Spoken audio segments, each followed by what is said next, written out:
Myrtle Beach, South Carolina is the beach. It's also the perfect place to enjoy the holidays. Here you get all the holiday cheer you can handle, plus 60 miles of beaches and endless fun. You may be wondering, what can I do at the beach at the holidays? Well, it's a great time of year for horseback riding along the shoreline, fishing from chartered boats, or going golfing at any of the 80-plus award-winning courses. So this year, take a holiday from the average holiday season at the beach.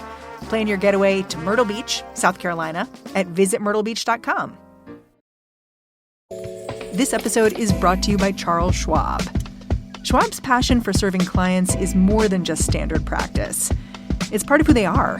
With transparent pricing, 24/7 live support, and a satisfaction guarantee, the people at Schwab go the extra mile to help you on your investing journey. They are not just financial people. They're people too. Learn more at schwab.com/whyschwab. Hey everyone, as 2022 comes to a close, I'm going to replay a few of our favorite episodes from the last year. Today, in a year when union organizing seemed to pick up steam, there was one union that got a ton of attention: Amazon. We spoke with labor reporter Steve Greenhouse back in April. That's when a Staten Island warehouse became the first Amazon facility to organize. We wanted to know what that vote really meant. All right, here's the show.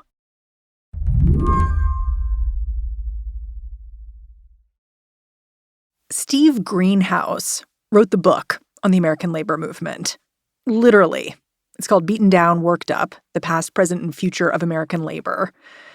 And you can tell organizing is more than just a beat for him. Like, as soon as we got on the line, he had this question for me. Isn't Mary Harris the original name of Mother Jones, or am I misremembering? It is. Mother Jones became famous for organizing mine workers in the 1900s. Yes. Okay, good. Yeah. My high school social studies teacher made sure that I looked that up in the library when I was 15. And he or she didn't get fired for telling you that? No, he was great. Steve is used to seeing labor movements get quashed. So when an Amazon warehouse in Staten Island voted in favor of unionization last week, a historic first, I knew Steve would be able to offer a little perspective. He said it was kind of a miracle that this vote went down at all. To my mind, Amazon was easily, the most difficult place in the country to unionize. Amazon is fiercely anti-union. It's so darn hard to try to unionize a place with more than 8,000 workers as the warehouse in Staten Island is.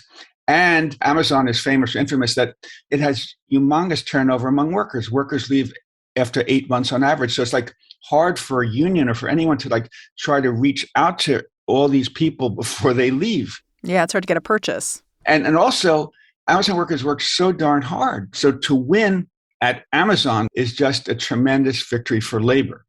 But Steve puts a little asterisk by this victory. When I asked how he would sum up the state of the American labor movement after this vote, in one word, here's what he said. Turbulent. Some people would look at all this energy and say the union movement is resurgent. I mean, I would say it has a way to go before I'm ready to say it's really resurgent. I mean, yes, it's picking up steam. It has much more energy than 3 and 5 and 10 years ago. I will only say it's resurgent if the amount of people who are joining unions, grows rather than shrinks each year. Today on the show, what a historic vote to rein in Amazon means and what it doesn't. I'm Mary Harris. You're listening to What Next? Stick around.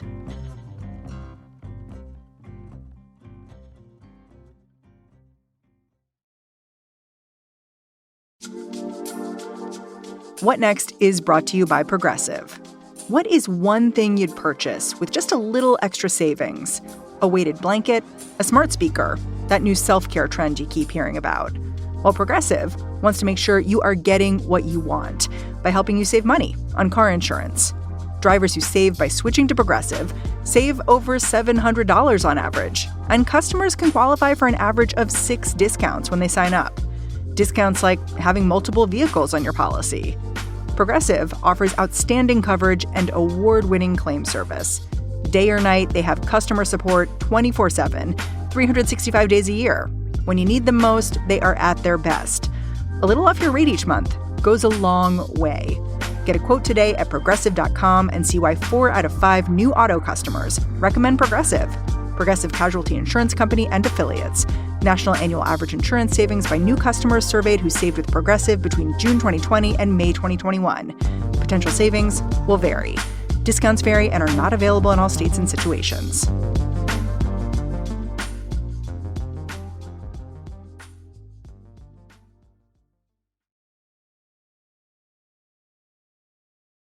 Let's go back to the roots of this union drive in Staten Island. My understanding is that this story starts about 2 years ago, basically with the pandemic. Can you just start me off here? Sure. So at the Amazon warehouse in Staten Island, as at many other Amazon warehouses, the workers complained that Amazon wasn't doing enough to protect workers against COVID, that it wasn't giving them enough PPE, it wasn't doing enough to separate workers in the lunchrooms. And most importantly, they often said is that, Amazon wasn't telling workers that the worker working right next to them had contracted COVID, and they felt that, we should know to quarantine ourselves to protect our families. So the workers are really upset at Amazon. So at the Staten Island warehouse, a worker named Christian Smalls, who's a supervisor, being the voice of the people that are afraid to speak up, organized this protest outside where a few dozen workers came to say, Amazon, you should do more to protect us against COVID. Amazon workers at a fulfillment center are walking off the job. They claim the facility isn't taking safety protocols. People were just being sick, and it was like a domino effect. I tried to escalate this to my HR reps, and they pretty much shut me down. And lo and behold, Amazon fired Christian Smalls, saying, you violated social distancing rules. And Christian Smalls was really upset that he got fired, and he kind of stewed on that. So he and his best friend at Amazon, Derek Palmer. At first, it was very discouraging, hearing that Chris got fired, just for doing the right thing, for standing up for all of us. They decided to set out to try to unionize Amazon. And I was the first journalist to write a big story about that effort. What did you think when you encountered these two guys who were like, all right, one of us just got fired. Next move is let's form a union? David versus Goliath. Yeah. I mean, it's these two very smart, very energetic, likable guys. But it's like, how are these two guys going to beat this company that has 1 million workers in the U.S. and $470 billion in revenues and the richest or the second richest person in the world? It just seemed crazy, Don Quixote's. And lo and behold, here we are, a year and a half later, they won. There is so much that's surprising about this union recognition vote that the more you look, the more your mouth kind of hangs open. I've already mentioned that this is the first Amazon shop to approve a union here in the U.S., but it is also an unaffiliated union. It's not like the Teamsters or the SEIU came in and said, we're going to help you guys start a union. The Amazon workers of the Staten Island Fulfillment Center did it all on their own. That's one of the reasons many, quote, labor experts, unquote, said this unionization effort doesn't have a snowball's chance in hell. I mean, these two guys, this was such a low budget operation that he relied on GoFundMe to get funding. But Christian Smalls argued that it will really help us to say we are Amazon workers. We know Amazon, we know the problems of Amazon, we know the problems that other workers at Amazon face. We know about the stress. We know that the $18 an hour in New York that Amazon boasts about really doesn't go very far to help families make ends meet. And they said, there are other unions that they're trying to organize Amazon, but they're not unions of Amazon workers. We're different. And I think in ways that resonated with workers. So it helped set back the argument that, unions are just third parties. It shows that, no, this Amazon union is of, by, and for Amazon workers. Workers who supported the union created a bunch of WhatsApp channels, like special channels for Black workers or immigrants at the Amazon warehouse. This was where they could inconspicuously answer questions about what a union might do for workers. Meanwhile, Amazon was hiring its own consultants to mingle at the warehouse and give the company perspective. But federal law requires businesses to disclose what they spend on these anti-union consultants. So eventually, the pro-union organizers got a hold of it. One of the main worker organizers, a guy named Connor Spence, took it upon himself to, use data to identify who these anti-union consultants are. And a lot of these anti-union consultants were fairly effective because people didn't quite know at first they're anti-union consultants. They go around the shop floor and talk to workers. But, Connor Spence and Christian Smalls and others would try to out them and say, this guy is an anti-union consultant. He makes $3,200 a day. Which is pretty different than, $18 an hour.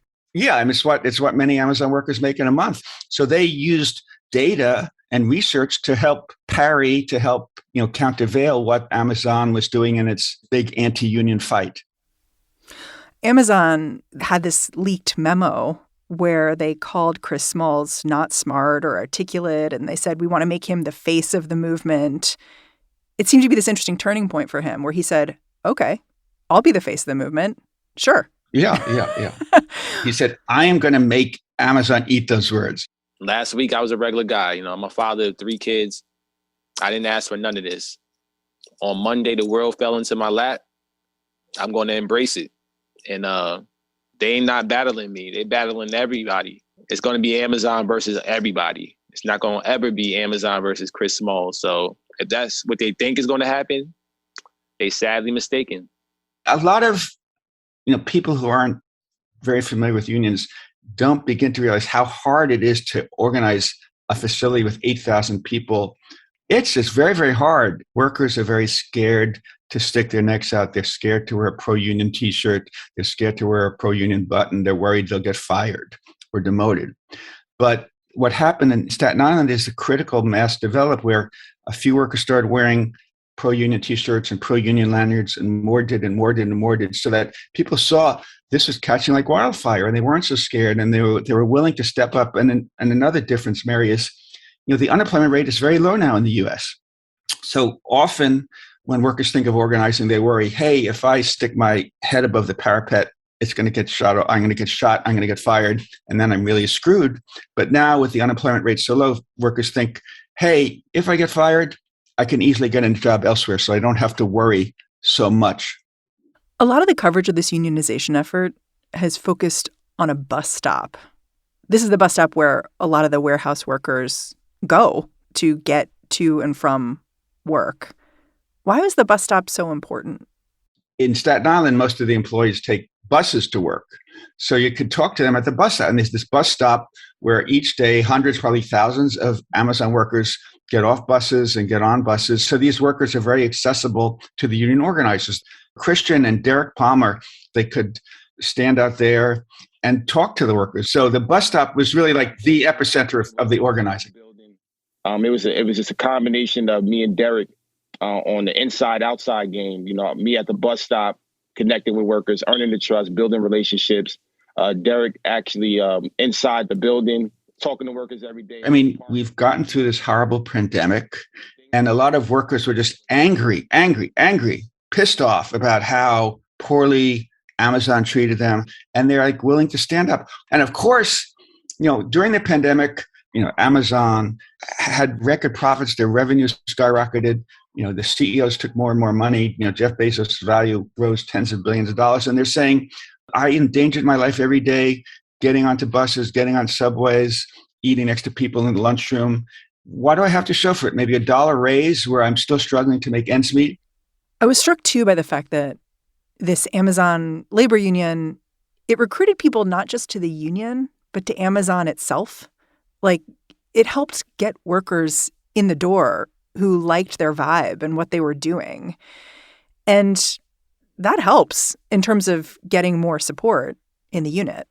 Absolutely. So, if you read labor history, you see that during the 1930s, all these college graduates, kind of lefty who grew up in families that were struggling to get through the Depression, they went to work at General Motors or Ford, United States Steel. They say, we want to help unionize these places to build union power and make sure workers, share more in the company's profits and prosperity, just to, lift living standards. And I think some workers, I think we're talking dozens, not hundreds here, smart people, some college graduates, some teachers who were, furloughed for a year. They went to work at Amazon, some of them because, we want to help this place unionize. We'll be right back.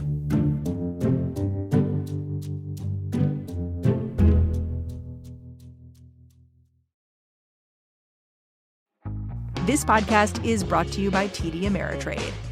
Thinkorswim is a dynamic suite of trading platforms designed for every kind of trader.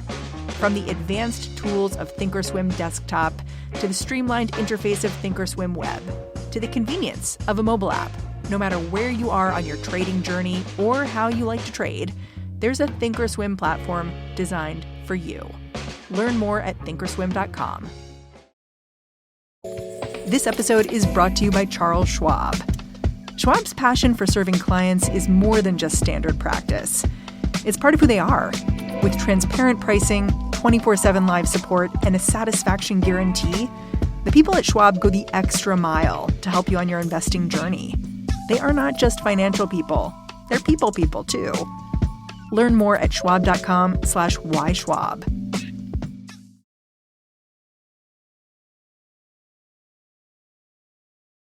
What can we say about the win that just took place? Like, how many workers voted? How many of them wanted the union in the end? So roughly it's like 2,600 to 2,100, and the union got more than 55%. So it was a fairly significant win. It wasn't a cliffhanger. So there's going to be a unionization election later this month at a second Amazon facility in Staten Island. And there are about 2,500 workers there. Is Chris Smalls leading that effort as well? His union, the Amazon Labor Union, is leading that effort, yes. And I would be optimistic that there'll be a union win there. And I think Amazon has this strategy of how it goes about beating a union, and it really didn't work. You've pointed out that the workers make what they're doing look fun. Like, they have a TikTok, and, if you go there, you can see the dance party they had after the vote. And Amazon, meanwhile, the vibe is like dad, basically. Yeah. No, so one thing in really thinking about what was happening here, so we had Kristen Smalls and Derek Palmer. These, nice, fun guys. They help make barbecues at the bus stop. They're giving out free food at the bus stop. There was a sign at the pro-union table saying free weed or food. Not going to go there. They had parties, they played music, they did these, smart things on TikTok. They engaged workers, and they're promising, if we unionize, we're going to seek $30 an hour, a minimum of $30 an hour here, not $18 an hour. We're going to seek more rest breaks. Yeah, 2 paid 30-minute rest breaks. Yeah. They were seen as like good, fun guys. And in contrast, Amazon was like very dour and dark and, kept saying, oh, the union is bad. The union's a third party. And I think people, when they were casting their ballots and whether the union was like, for whom do I vote? Do I vote for dark, dour dad Amazon? Or do I vote for my buddies, Kristen Smalls and Derek Palmer? Not just because they're fun, nice guys, but because they really believe that these guys have been fighting for a union and will fight for better conditions and pay for us if and when we unionize. So, I think in traditional union elections, workers often think, well, do I choose the employer whom I really don't like very much, or do I choose the union whom I don't know very well? But when there's this worker-to-worker, bottom-up organizing, as we saw in Staten Island, people are thinking, I'm not voting for this distant union I don't know. I'm voting for me and my friends. And I think that really makes it much easier, makes many workers much happier to vote for a union. And Chris Smalls seemed really happy to point out the hypocrisy at Amazon. Like, when the vote was over, he said, we want to thank Jeff Bezos for going to space, because while he was up there, we were signing people up. And of course, it just points out, like, this guy has so much money, he can send himself on a pleasure trip to space, whereas we're fighting for a couple extra bucks an hour. But I started wondering, looking at all of these videos of Chris Smalls and Derek Palmer, how much of this union victory was about them? Like the lightning in the bottle that these two seem to capture by being so charismatic and so dedicated. Because the downside of that is I'm not sure how replicable it is. I mean, that's a good question. In ways, it is catching lightning on a bottle, but I wouldn't be surprised now if there are efforts to unionize Amazon warehouses in pro-union Chicago or pro-union Los Angeles or pro-union San Francisco or pro-union Boston or pro-union Seattle. I think it could happen. All these kind of blue political pro-union areas, some of them will be very effective and they'll follow what Christian and Derek did. And I think some of them will be successful. So let's talk about Amazon, because it doesn't seem to me that in the wake of this union vote, Amazon is backing off of its anti-union stance. There was a story just the other day about how Amazon is thinking about banning certain words from its internal chat software, words like union and pay raise and plantation. So what do you expect Amazon to be doing as a company right now? It's extremely hard in the United States to get anti-union companies to ever agree to a contract. And many companies deliberately slow walk contract negotiations, not just for 2 months or 4 months, but sometimes for a year, 2 years, even 3 years. So the fight in Staten Island is far from over. Right. And so you could expect Amazon to like slow walk the contract negotiations, because that helps show workers, well, you had great hopes that the union is going to deliver for you, but hey, here we are 2 years later and you still don't have a contract. And that shows the union really can't deliver for you. And some workers will start wrongly blaming the union for that, but it's really the company that takes its sweet time. And remember also, if workers at Amazon, if they win great contracts, that's going to become a huge inspiration for every other Amazon worker across the US. It's like an advertisement for a union. Yes. And Amazon has, played hardball in many of its warehouses to quash unionization efforts. In December, the National Labor Relations Board reached a nationwide agreement with Amazon, saying, where Amazon promised to comply with the nation's labor laws. One thing that Amazon security guards were doing at many warehouses was whenever there was pro-union literature in the break room, the security guards would confiscate that. And that's illegal. I mean, workers have a right to distribute pro-union literature in the break room as long as they're not doing it during their work time. And the National Labor Relations Board said you have to give people a chance to talk, to distribute literature. And Amazon promised, sign this nationwide agreement that we're going to comply with laws. And I see that at other Amazon warehouses, still some security guards are confiscating literature. So Amazon really, really plays hardball. It's interesting to me how much the NLRB has had to muscle in when it comes to Amazon. I would probably not use the word muscle. I mean, it's basically enforcing the law. And I think many labor experts will say the NLRB, if anything, has been understaffed, under-resourced, and hasn't been as active as it should be. And now, under Biden, he has appointed a more pro-union National Labor Relations Board, and it is moving with more alacrity to enforce the law. And many companies aren't used to that. In writing about what happened in Staten Island, you've expressed some wariness about what goes on now. You've said that even though the vote in New York is important, if it's going to mean anything about the labor movement, at least, union leaders would need to rise to the occasion, which you say is not happening right now.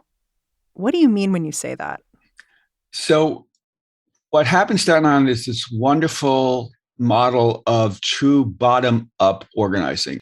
And as we discussed, Mary, this is going to inspire a lot of workers elsewhere who are going to want to try to do the same thing, but they need people to advise them, instruct them on how you go about doing this. They'll need lawyers. One of my big questions is the Amazon Labor Union is this very small union. It's Christian and Derek and a few other people. They had a budget of only $120,000. So when workers in St. Louis or Minneapolis or Seattle call them and say, we want to do this too, do Chris and Derek have the financial wherewithal? Do they have the time to show other people how to do their model? And that's why I think it might be smart for them to affiliate with a larger, richer union to help them fly to Seattle or fly to San Francisco or fly to the Inland Empire outside LA to explain to other workers how to do it. But if I was sitting in like a labor office right now, wouldn't I see this as a massive opportunity? Yes. But it is this massive opportunity. But a lot of union leaders say, those aren't my people. Those are in other industry. They're in this little independent union. If I give the Amazon Labor Union $500,000 to organize warehouses in Boston, Minnesota, Seattle, LA, how am I going to benefit? Union leaders have talked for years and years and years. Oh, we're going to try to turn around the decades-long decline in union membership and in union power. We're trying hard, but they really haven't tried very hard. They haven't done nearly enough organizing. But this is an extraordinary moment for labor because there is so much energy. It would really be very helpful for the labor movement if it wants to get out of its years of slumber and decline, to really step forward in a very big way with money, with lawyers, with expertise to help. And I think a lot of union leaders have gotten self-satisfied. They have these prestigious jobs. They're pulling in good salaries. And they don't want to bust their humps trying to unionize a shop with 500 or 1,000 workers because it can be an uphill battle and take lots of energy and aggravation. But they should seize the opportunity, by coughing up some money to help it happen.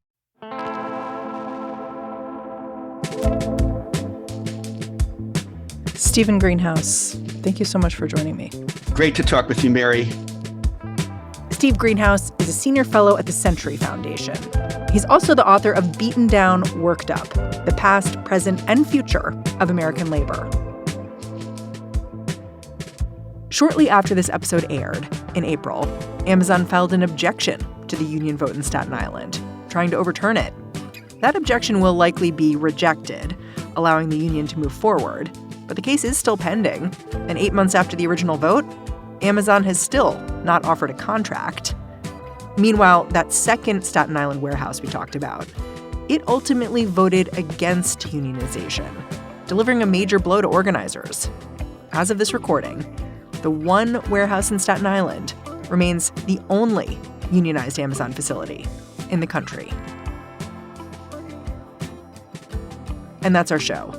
This 2022 look-back episode of What Next was produced by Mary Wilson, Carmel Delshad, and Elena Schwartz, with a little help from Laura Spencer and Anna Rubinova. Our new production team includes Madeline Ducharme, with help from Anna Phillips, Jared Downing, and Victoria Dominguez. Our head of ad production is Ben Richmond.